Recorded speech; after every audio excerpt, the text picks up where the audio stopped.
Abra sua Bíblia no livro 1 aos Coríntios.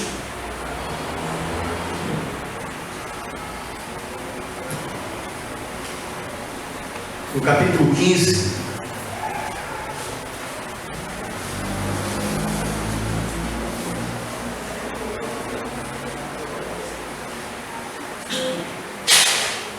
Primeiro aos Coríntios, capítulo 15. Você que achou, dê uma glória a Deus, dê uma aleluia, né? Exalte o nome do Senhor aí. Eu tenho duas notícias para dar. Boas notícias. Quem gosta de receber boas notícias? O Evangelho, na realidade, é exatamente isso, né? As boas novas, as boas notícias. A primeira notícia boa que eu tenho para dar é a dar no começo, uma outra no final. Então, do começo ao final, nós vamos estar recebendo notícias boas. Aleluia! A primeira notícia boa que eu quero dar aqui é que é a notícia de um falecimento. É a notícia de um falecimento. É a notícia de que Adão morreu. Essa é a notícia boa. Adão morreu. Pastor, que negócio é esse de notícia boa, de morte, falecimento? Como essa notícia é muito boa. Então quero começar com essa notícia boa. Adão morreu. Vamos dizer juntos? Adão morreu. Diga. Adão morreu. Que notícia é essa de morte? Você viu morte ser notícia boa? Falecimento ser notícia boa? É? Adão morreu. Quem? O vizinho? Um parente da sua família? Não. Nós vamos saber disso. Vamos lá. 1 Coríntios capítulo 15, versículo 45 ao 49. Diz assim: assim também está escrito: o primeiro homem, Adão, foi feito alma vivente.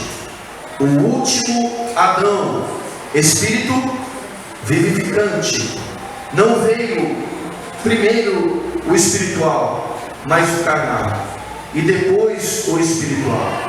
O primeiro homem, sendo da terra, é terreno. O segundo homem é do céu. Qual o terreno, tais são também os terrenos. E qual o celestial, tais também os celestiais. E assim como trouxemos a imagem do terreno, assim traremos também a imagem do celestial. Vamos ler todos nós juntos esse versículo 49, bem alto, amém? Vamos lá, 1, 2, 3. E assim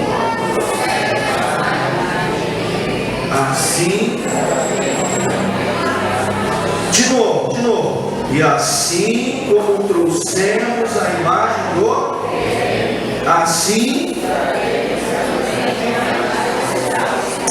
meu Pai, em nome de Jesus Cristo, usa-me como o Senhor desejar aqui nesta noite.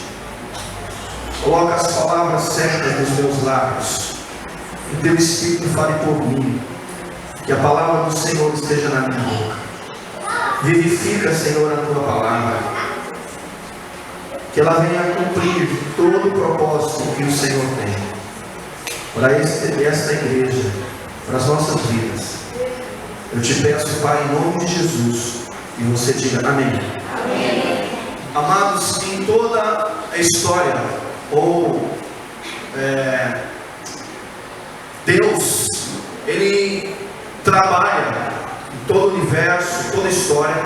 Deus trabalha com dois homens. Deus trabalha com dois homens. E esses dois homens foram os únicos homens que tiveram o livre arbítrio. Foram os dois únicos homens que tiveram autonomia plena, o poder de decidir, de escolher entre pecar e não pecar. foram os únicos, os dois homens, foram os únicos que tiveram livre-arbítrio entre pecar e não pecar.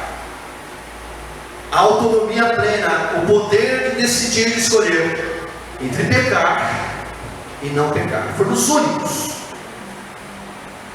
Quem são esses dois homens? Adão e Cristo.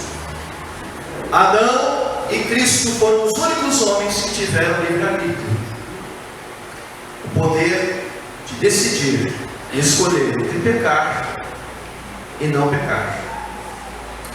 Das decisões desses dois homens, as decisões desses dois homens definiram tanto o nosso passado, como o nosso presente, como o nosso futuro foram decididos pela escolha e decisão desses dois homens. E o interessante é que o lugar que esses dois homens exerceram esse poder de escolha foi o mesmo lugar. Adão teve a sua escolha e ele fez a escolha no jardim do Éden. Cristo também teve a sua escolha, e a sua escolha foi feita também em um lugar também como um jardim Getsemane. Então Adão está lá e tem a sua escolha no Éden, jardim do Éden. Cristo também tem a sua escolha, jardim Getsemane.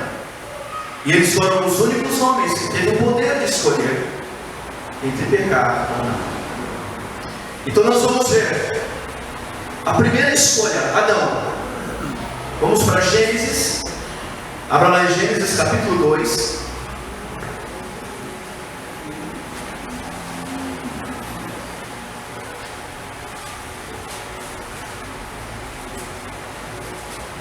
Vamos ler primeiro o versículo 8.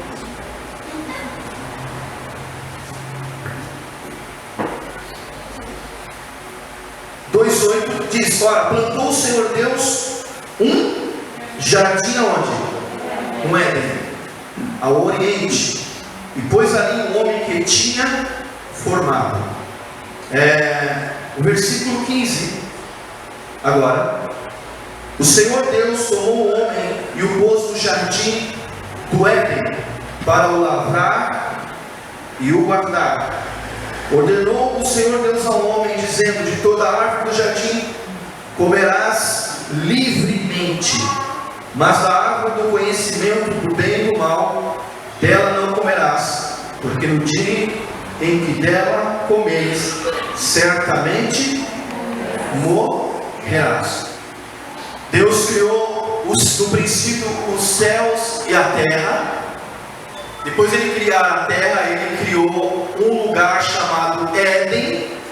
E no Éden, Deus formou um jardim. Você prestou atenção que aqui em Gênesis nós vemos três ambientes: a terra, o Éden e o jardim. Assim como o homem é espírito, alma e corpo. Você prestou atenção que o homem tinha comunhão exatamente no jardim? Pela viração do dia, Deus descia para ter comunhão com o homem no jardim. Porque o jardim é a figura do nosso espírito, onde nós temos contato e relacionamento com Deus. O Éden, cujo nome significa lugar de prazeres, é a nossa alma, onde estão as funções que é o sentimento, prazer, desejo, vontade, mente. E a terra, que é o nosso corpo. Muito interessante essas coisas na palavra de Deus, amém? Para a gente meditar. Mas não é isso que a gente vai falar. Mas a gente vê aqui, Deus colocou o homem no jardim e lhe deu uma ordem. Nesse jardim haviam duas árvores: a árvore da vida e a árvore do conhecimento do bem e do mal. Deus, quando criou o homem, Ele não fez o homem como um robô, ou seja, alguém já predeterminado. Não, o Senhor havia dito ao homem que ele seria um ser livre, nós lemos aqui a palavra livremente, porque Deus fez o homem livre. Deus deu uma vontade para o homem. Uma pessoa, para ser pessoa, ela precisa ter vontade. E Deus deu uma vontade para o homem, deu o poder de escolher. Só que é necessário mais do que a condição de escolher. É preciso ter o que escolher. Que adianta você ter o poder de escolher, o livre-arbítrio, se não ter a opção de escolher? Alguém só tem o livre-arbítrio se tiver a opção para você escolher. De que vale eu ter o poder de escolher se não há opção? Por isso aquelas duas árvores ali, porque Deus queria que o homem, pela sua vontade, exercesse a sua vontade, queresse de boa vontade a vontade de Deus. Deus não força ninguém. Deus não fez ninguém robô predeterminado. Não existe domínio. Deus não domina ninguém. Deus queria que Adão aprendesse a depender dele para as escolhas. Então Deus coloca as duas árvores e diz: olha, está aí, você pode comer livremente dessas, mas esta aqui não coma, porque você vai morrer se você comer, o dia que comer. E aí então está Adão ali com o seu poder de escolha. E vamos ver então no capítulo 3, qual é a escolha de Adão. Capítulo 3, versículos 6 e 7, diz assim: vendo a mulher que aquela árvore era boa para se comer, agradável aos olhos e desejável para dar entendimento, tomou do seu fruto e comeu. E deu também a quem? A seu marido, que estava com ela. E ele fez o quê? Comeu. Então os olhos de ambos foram abertos e perceberam que estavam nus. Juntaram, pois folhas de figueira cobriram-se. Então, ouvindo a voz do Senhor Deus que passeava no jardim pela viração do dia, o homem e essa mulher esconderam-se da presença do Senhor Deus entre as árvores do jardim. Chamou, porém, o Senhor Deus o homem e lhe perguntou: onde estás? Ele respondeu: ouvi a tua voz no jardim e tive medo, porque estavas nu e escondido. Perguntou-lhe Deus: quem te mostrou que estavas nu? Comeste da árvore que te ordenei que não comesses? Disse o homem: a mulher que me deste por companheira deu-me da árvore e eu comi. Você percebe que a primeira pessoa que desobedece e come do fruto não é o homem, é a mulher. E a Bíblia diz que a mulher foi enganada. Paulo fala a Timóteo que a mulher foi enganada, mas o homem não foi enganado. O homem comeu voluntariamente. E é interessante que quando Deus desce, Ele não vai procurar a mulher, Ele vai procurar quem? O homem. Porque em nenhum momento Deus fala com a mulher. Você não vê aqui em Gênesis Deus dando uma ordem para a mulher. A ordem não foi dada para a mulher, foi dada para o homem. Deus falou diretamente com o homem. Quando Deus falou com Adão, ela nem tinha sido formada ainda. Então a responsabilidade estava sobre o homem. Então quando Deus vem, Ele não vai à mulher, Ele vai no homem, dizer: você comeu da árvore que eu disse para não comer. E ele, ao invés de assumir, ele transferiu a culpa para a mulher, dizendo: é a mulher, e transferiu para Deus, que tu me deste. É o mesmo espírito do irmão mais velho do pródigo. Esse teu filho, quer dizer, nem é irmão dele, e ainda é teu filho. É o mesmo espírito de rebeldia e de desobediência. Então, Adão escolhe comer da árvore que o Senhor havia ordenado. Ele fez a sua escolha. E o que aconteceu com a escolha que Adão fez? O que aconteceu é que o homem caiu. O homem morreu, como o Senhor tinha dito. Morte aqui é separação de Deus, a perda da comunicação com Deus. Adão caiu. Adão morreu, separou-se de Deus. O resultado é que Adão, o homem, perdeu o livre-arbítrio. O homem perdeu o poder de escolher, de decidir entre pecar e não pecar. O homem passou agora a ser escravo do pecado. Passou a ser escravo do pecado. Mas não só Adão caiu, não só Adão passou a se tornar um escravo do pecado.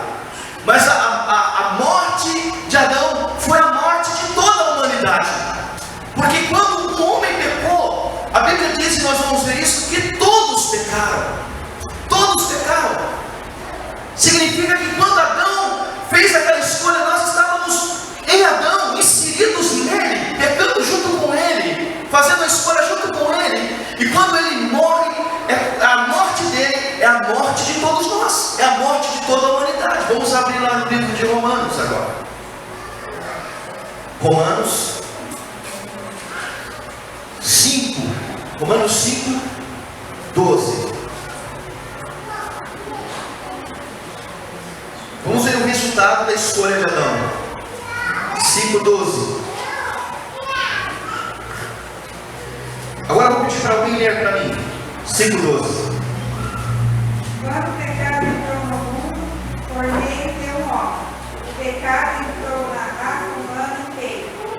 O pecado dele entrou consigo a morte, a todos os homens, porque todos pecaram.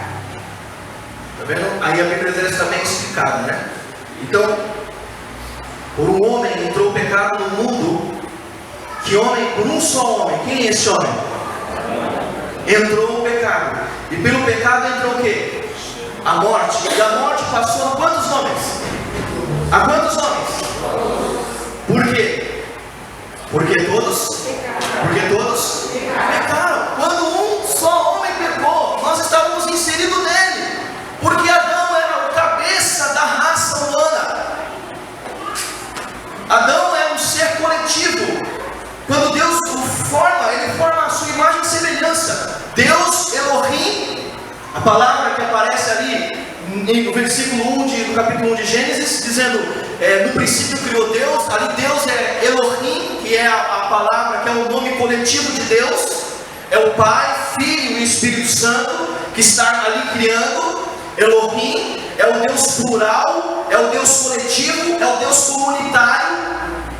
E quando ele forma o homem, eles formam Adam. Adam, a palavra, o nome, só que também está contido o coletivo. O homem foi formado um ser, um unigênero, único, mas como cabeça da raça humana. Eva estava nele. Lembre-se, Deus formou a mulher tirando dele, porque ele é um ser coletivo. Ele é global, é um ser comunitário. Deus fez o homem comunitário. Amém? Então, quando ele pecou, nós estávamos inseridos nele. E o resultado é que em Adão nós caímos. Em Adão nós nos tornamos escravos. Em Adão nos separamos de Deus. Em Adão nós somos escravos do pecado. Perdemos a livre-arbítrio. Não temos livre-arbítrio. Nunca tivemos livre-arbítrio entre pecar e não pecar. O homem passou a ser escravo do pecado. Agora, o homem, ele não se torna pecador porque peca, mas ele peca porque agora ele é um pecador. Ele é escravo, ele não sabe fazer nada a não ser pecar. Ele é escravo, ele não tem escolha mais, ele não tem poder de decidir mais. E não só Adão, mas nós, a humanidade toda caiu debaixo da mesma condenação. E aí no capítulo 5, o versículo também de Romanos 5,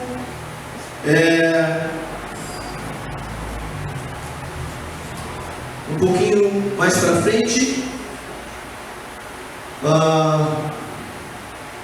onde está escrito que todos estão destituídos da glória de Deus. Lembra desse versículo? Onde está aqui? Nós vamos achar daqui a pouco. Quando Adão pecou sozinho, lá no Éden, todos nós estávamos então inseridos nele. Como ele era o cabeça da raça humana, agora, depois do pecado, amados, depois do pecado, Adão vive em cada um de nós individualmente. E em nós simultaneamente. Vou repetir. Depois do pecado, Adão vive em cada um de nós individualmente. e em todos nós, simultaneamente. Vamos abrir em Gênesis aí 5:3 agora. Depois do pecado, nós trazemos conosco, trazemos em nosso ser a realidade de Adão. Nós trazemos conosco um patrimônio genético de vida. Romanos 5:3, esse daí que você falou? 3:23. Pode ler alguém esse Romanos 3:23 que eu... Sim. Pois todos pecaram e destituídos estão da glória. Quantos pecaram? Todos. Todos. E destituídos estão da glória de Deus. Agora, Gênesis 5:3 diz... eu estou em Romanos, perdão. 5:3. Gênesis 5:3. 5, versículo 3. Alguém pode ler para mim? A gente adiantar.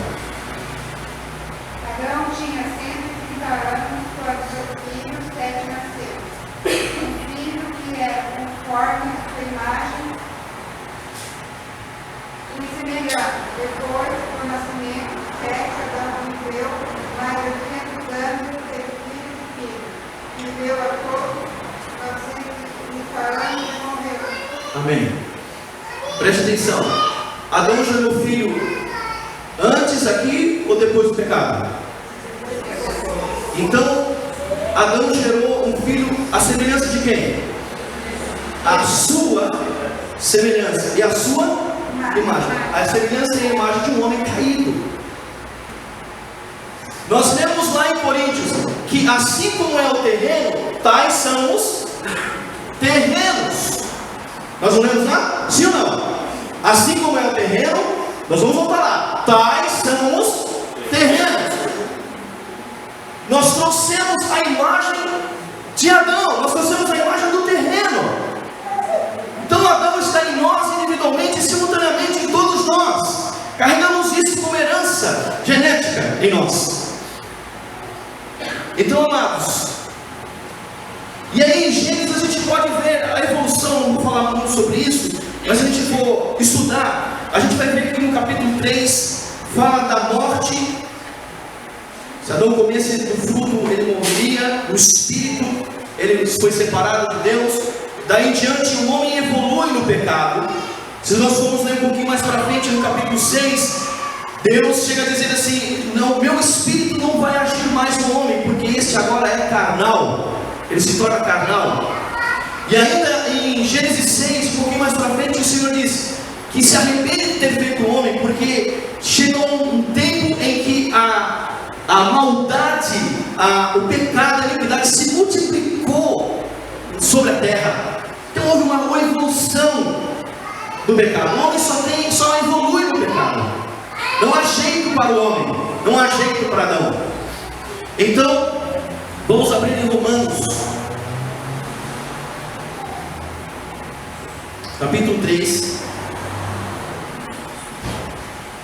Esse é o resultado da escolha de Adão. No capítulo 3, versículo 9, diz que todos nós estamos debaixo do pecado, caímos na mesma condenação.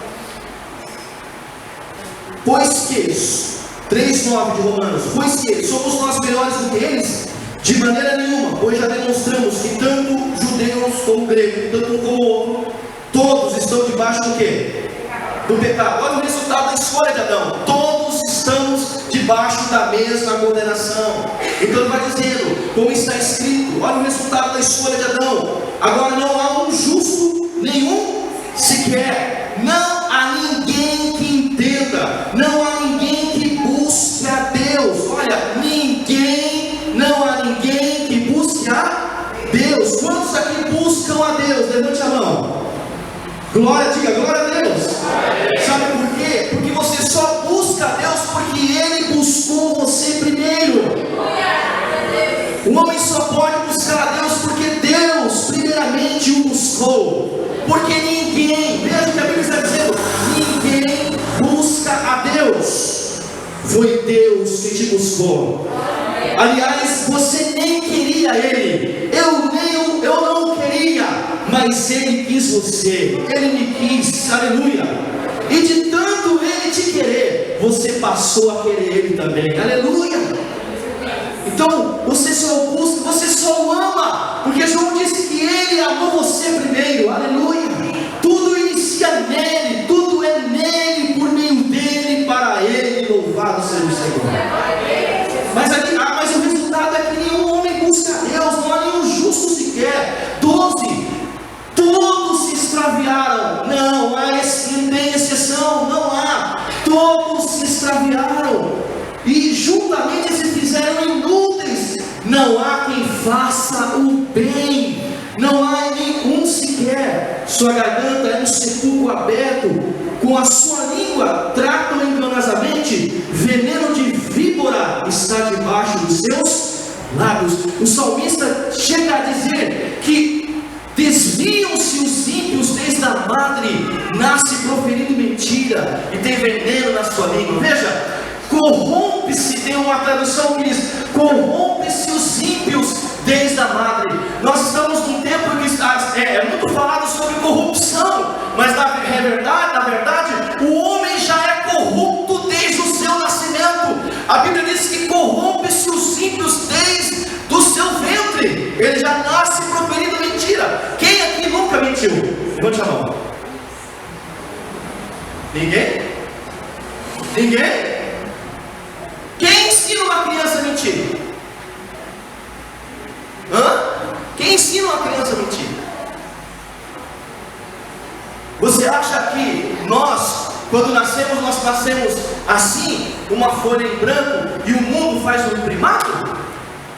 E aí então, olha, o mundo que nos fez assim, sou um produto da sociedade? Não, Senhor. Todos nós nascemos incrédulos, todos nós nascemos já com a natureza. Olha o Adrian, quando pequenininho, tão bonitinho, eu falo, olha meu Deus, que anjinho. É bonitinho criança, olha que anjinho. Mas aquele anjinho vai crescendo, ele vai se tornando rebelde, vai se tornando desobediente, vai se tornando mentiroso. Sim ou não? Sim.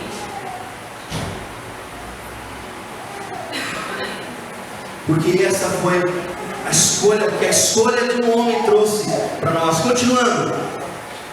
14, a sua boca está cheia de maldição, amargura, os seus pés são ligeiros para derramar sangue, nos seus caminhos há destruição e miséria, e não conhecem o caminho da verdade, não há temor de Deus diante dos seus olhos. Este é o resultado da escolha de um homem. Todos nós estamos debaixo dessa mesma condenação, escravos do pecado. Romanos capítulo 7 agora, versículo 7. Paulo agora, no versículo 7 ele diz: que diremos pois? É a lei pecado? De modo nenhum, mas eu não conheci pecado senão por intermédio da lei. Pois eu não conheceria a cobiça se a lei não dissesse não cobiçarás. O pecado, porém, tomando ocasião pelo mandamento, operou em mim todo tipo de desejo cobiçoso, pois sem lei estava morto o pecado. Ora, verso 9, capítulo 7, verso 9. Outrora eu vivia sem lei, mas vindo o mandamento, reviveu o pecado e eu morri. E o mandamento que era para a vida, achei eu que me era para a morte. Pois o pecado, tomando ocasião pelo mandamento, me enganou. Por meio do mandamento me matou. Portanto a lei é santa, o mandamento santo, justo e bom. Logo tornou-se bom em morte para mim? De modo nenhum. Mas o pecado, para que se mostrasse pecado, operou em minha morte pelo bem, a fim de que pelo mandamento o pecado se fizesse excessivamente maligno. Verso 14, preste atenção. Bem sabemos que a lei é espiritual, mas ele diz: mas eu sou o quê? Vendido como? O que ele está dizendo que ele era? Escravo do quê? Escravo tem opção? Escravo tem escolha? O que um escravo faz? Obedece a quem? Ao seu Senhor. E quem é o Senhor dele aqui? O pecado. Ele não tem escolha, ele tem que obedecer ao pecado. Então, continuando, parei no verso 15. O que faço eu não entendo, pois o que quero isso não faço, mas o que não quero isso faço.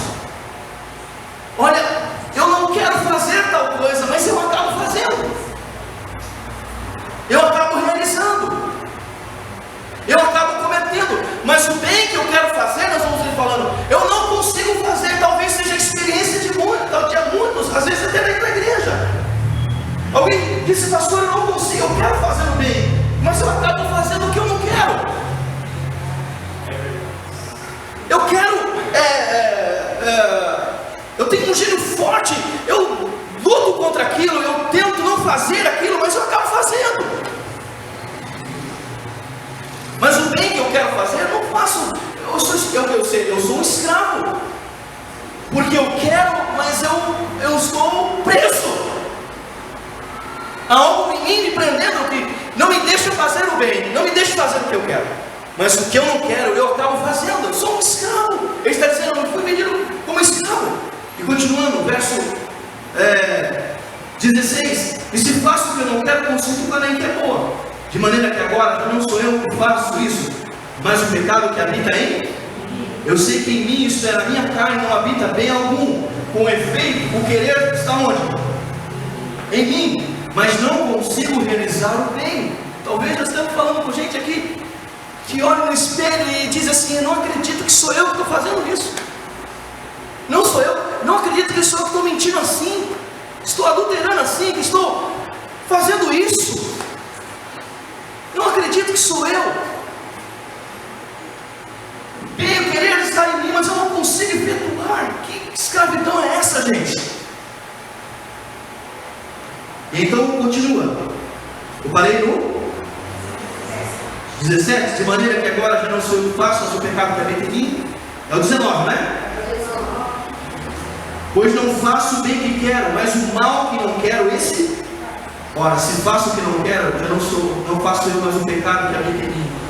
Acho então essa lei em mim, e quando quero fazer o bem, o mal está comigo.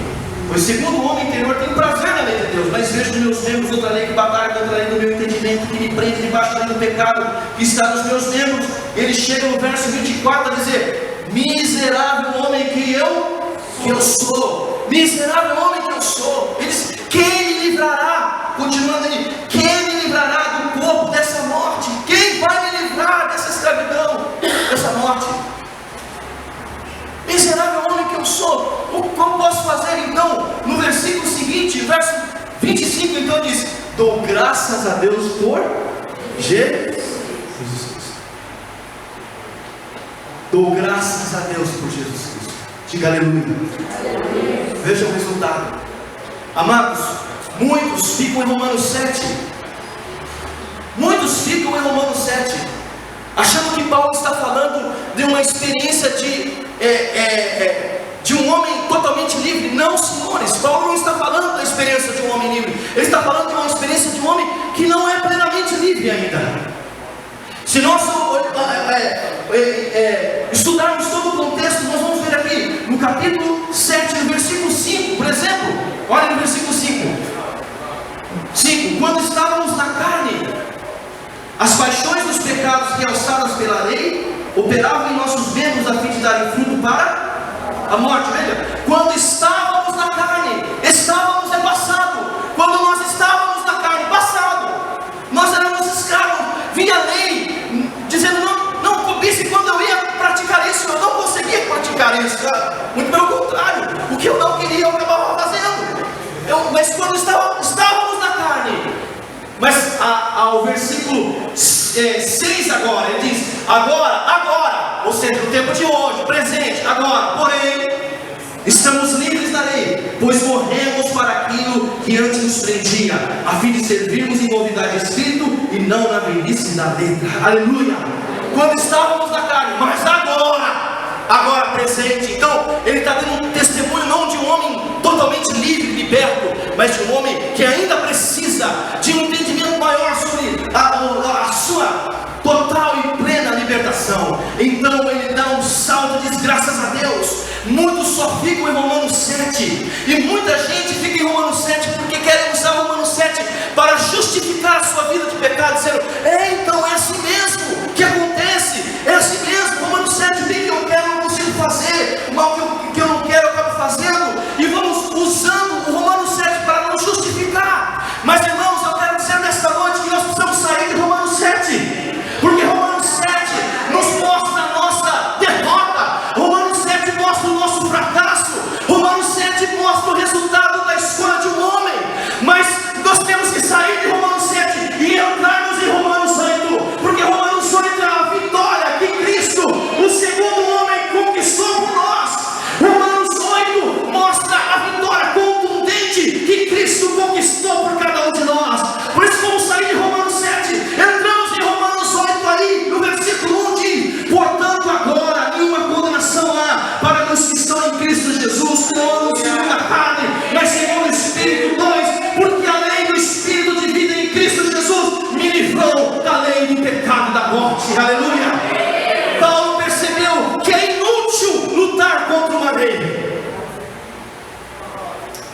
lutar contra a lei da gravidade.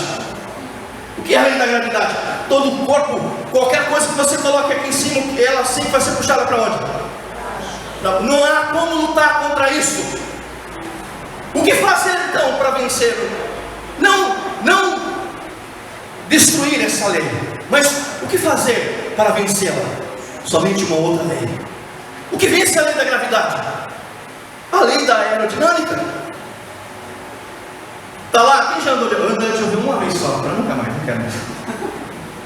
Quem andou de avião? Eu fiquei bem nas cadeiras, bem do corredor. Eu, o apóstolo e o pastor João, numa missão. Eu disse, pastor João, vai na janelinha. Mas amados, e a primeira experiência, logo na subida, vem aquilo que todo mundo fala, que é o nome? Turbulência. Na primeira turbulência, gente. Mas, olha que interessante, eu entrei num avião, dentro do avião, e o avião subiu. Como é que pode aquele avião lá em cima ficar parado? Se tudo que vai para cima tem que descer, puxa para baixo, como é que aquilo consegue ficar lá em cima? Porque é a lei da aerodinâmica que vence a lei da gravidade. Mas muito mais de eu estar dentro do avião, amados, eu estou em Cristo Jesus. E em Cristo Jesus há uma lei maior do que a lei do pecado e da morte. É a lei do Espírito de vida em Cristo Jesus, aleluia. É a lei do Espírito de vida em Cristo Jesus. É maior do que a lei do pecado e da morte. Ainda que esta lei do pecado ela exista, mas há uma lei em mim que me leva a viver livre, não como escravo, mas livre de todo o pecado. Diga aleluia. Porque isso é resultado da escolha de Cristo. Vamos para Mateus agora. Vamos sair da escolha do homem. A escolha do homem nos trouxe toda essa desgraça, toda essa escravidão. Perdemos o nosso livre-arbítrio, passamos a ser escravos do pecado, né? Mas lá no livro de Mateus,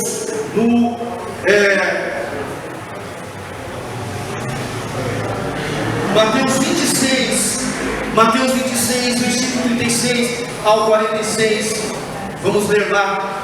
Nós vimos o resultado, amados.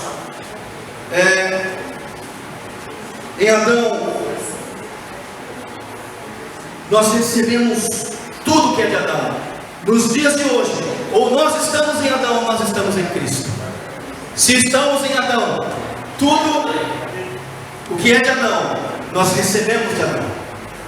Mas se nós estamos em Cristo, tudo que é de Cristo, nós recebemos de Cristo. Aleluia. 36, para mim, 26, 36.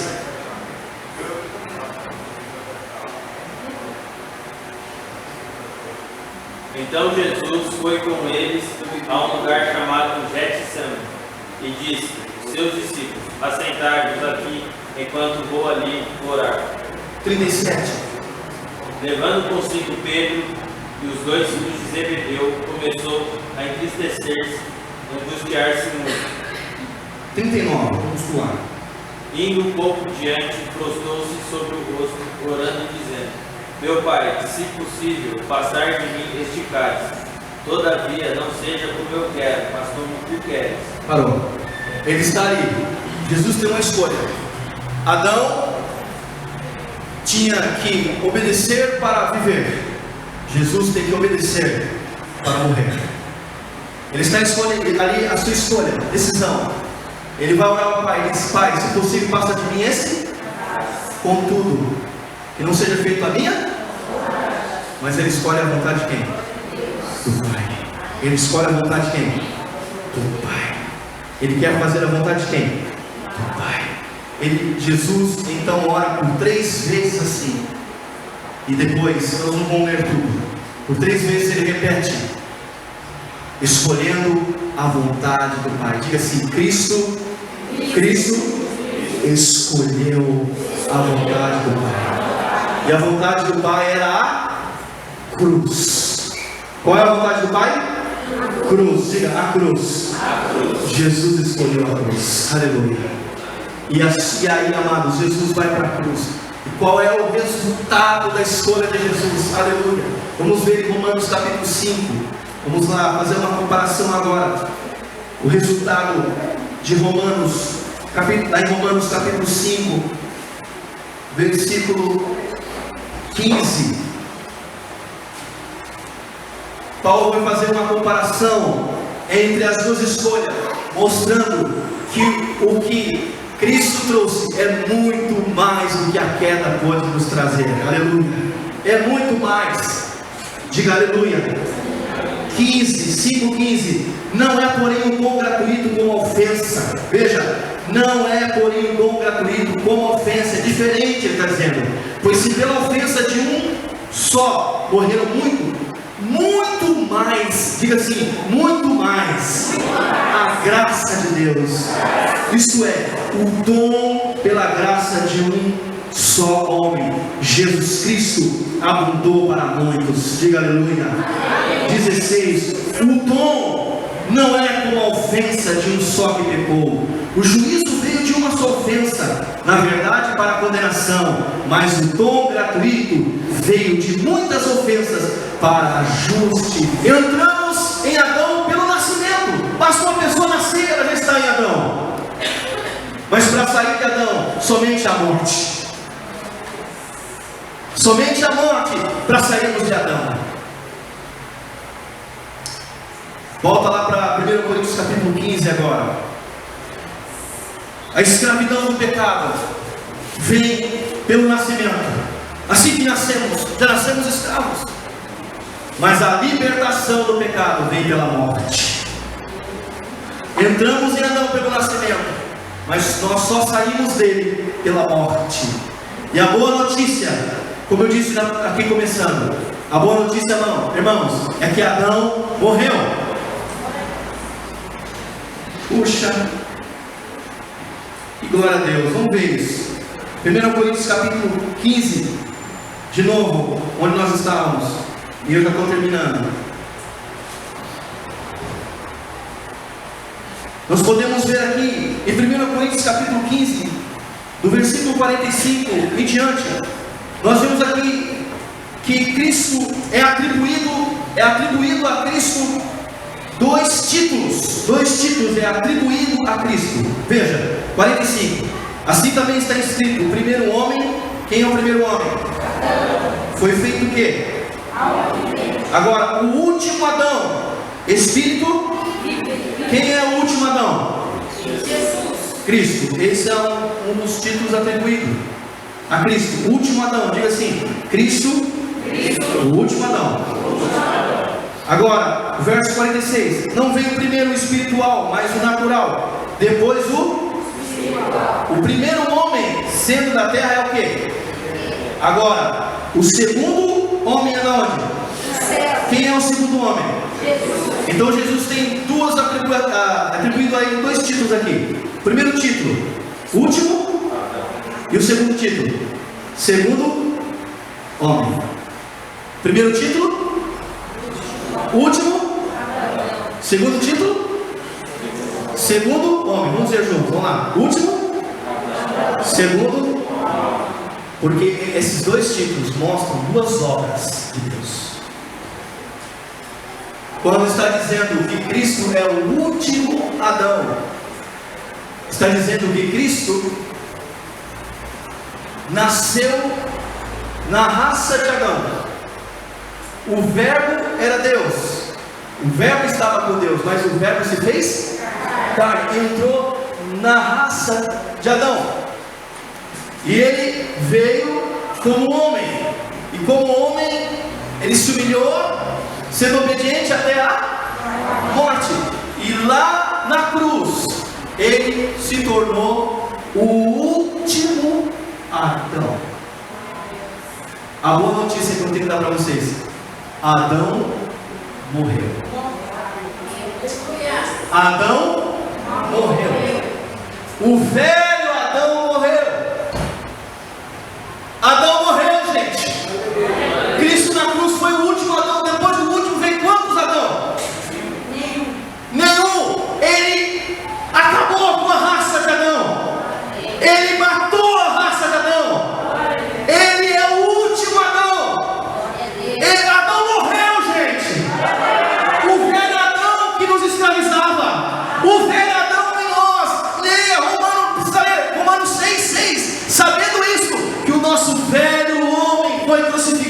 com Ele, para que o corpo do pecado fosse desfeito, a fim de nós não servirmos ao pecado. Quem diz que nós nascemos para servir ao pecado? Não, senhores, o que nos levava a servir o pecado era o velho Adão, mas lá na cruz, o Senhor Jesus nos atraiu no seu corpo. João 12:32, ele disse: quando eu for levantado da terra.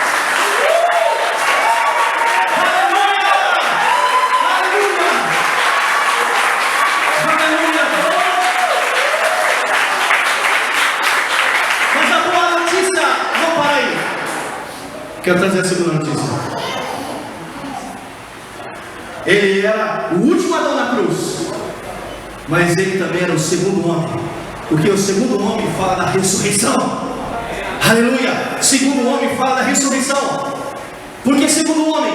Porque Jesus na ressurreição, ele levantou-se como cabeça de uma nova raça, a raça eleita, sacerdócio santo. Ele é o segundo homem. O primeiro homem é a cabeça da raça de Adão, mas Adão morreu, agora ele é o segundo homem, porque ele ressuscitou. A boa notícia é: Adão morreu. Boa notícia, diga glória a Deus. Mas a segunda é: Cristo ressuscitou. Cristo ressuscitou. Adão morreu, Cristo ressuscitou. O segundo homem é a segunda raça. É a segunda raça, não a raça de Adão, mas a raça de Cristo, tendo Cristo como cabeça dessa nova raça. Por isso ele disse: você tem que nascer de novo, porque nós nascemos da nossa mãe, nascemos da carne. É o primeiro homem que é carnal, mas é quando nós ouvimos o Evangelho, nós nascemos de novo. Nós nascemos de novo, tornamos um segundo homem. Nascer de novo é tornar-se um segundo homem, e o segundo homem é Cristo. Aleluia, irmãos. Adão morreu, agora Cristo, o segundo homem, e vive agora em você. Não mais Adão. Adão morreu, quem vive em você é Cristo. E é Cristo que nos livra do pecado agora. Paulo por vezes tentou, pela sua força, tentar lutar contra uma lei, mas pela força ninguém vence. Pela força ninguém vai vencer o gênio. Pela força ninguém vai vencer pecado nenhum. Não somos nós que vencemos o pecado, mas é o Cristo vivo que habita em nós, que vive, que livra-nos e vence o pecado por nós. Aleluia. Diga aleluia. Por isso que a Bíblia diz: Cristo em vós, a esperança da glória. Há uma vida em você. Veja, o segundo homem é espírito vivificante. Sabe o que significa espírito vivificante? É espírito que imparte. Ele impartiu conosco da sua vida na ressurreição. Na morte perdemos a nossa vida velha, mas na ressurreição nós ganhamos a vida nova. E essa vida nova é a vida de Cristo em nós, é a vida dele em nós.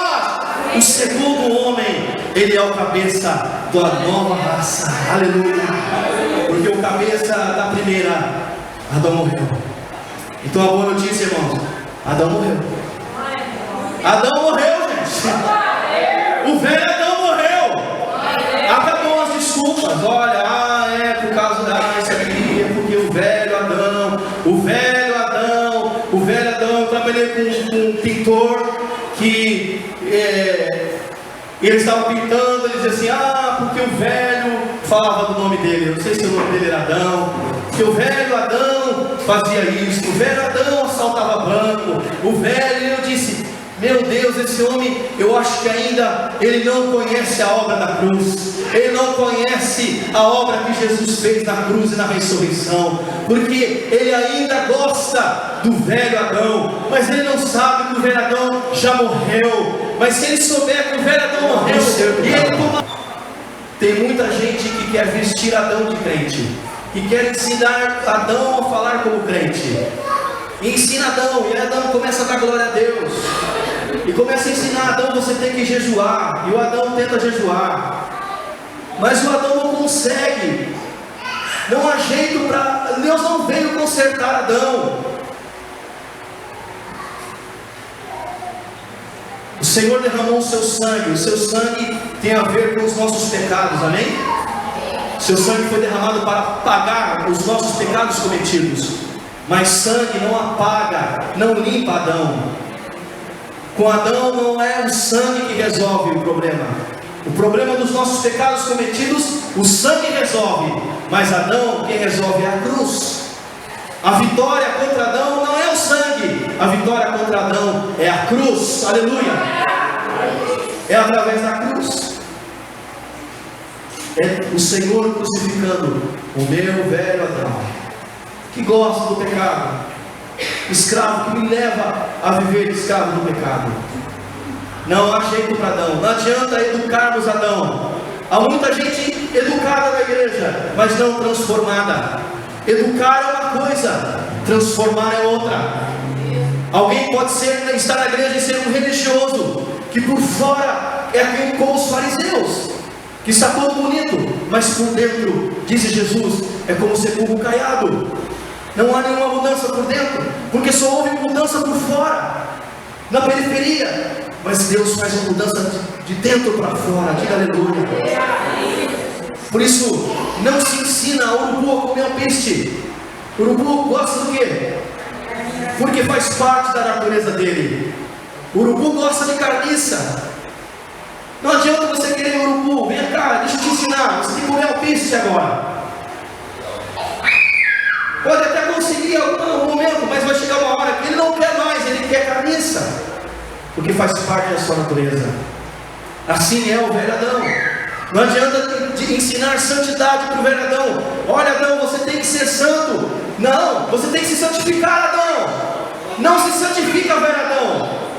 Santificação não é para ímpio, santificação é para os filhos de Deus. Preste atenção, eu nunca tinha entendido, mas agora eu entendi, quando lá em Apocalipse diz que o injusto pratica mais injustiça, o sujo se suja mais ainda, mas o justo pratica mais justiça, e o santo se santifica mais ainda.